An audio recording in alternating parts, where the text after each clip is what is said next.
Right, did you like that Dr. Tepi's top tips? Well, here's another top tip for you. Cheap brake pads. These are Goldfren brake pads. The binding when they're in the bike. Can you see the thickness of that braking friction material?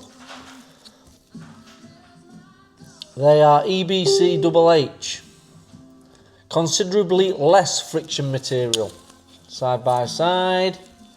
From my experience, which has been 30 years doing this job, in fact it's more than 30 years, I'm older than I'd like to admit.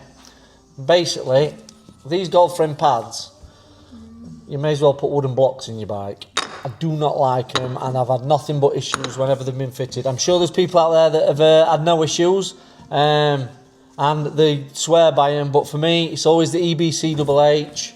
As you can see, there's a massive difference in the friction material.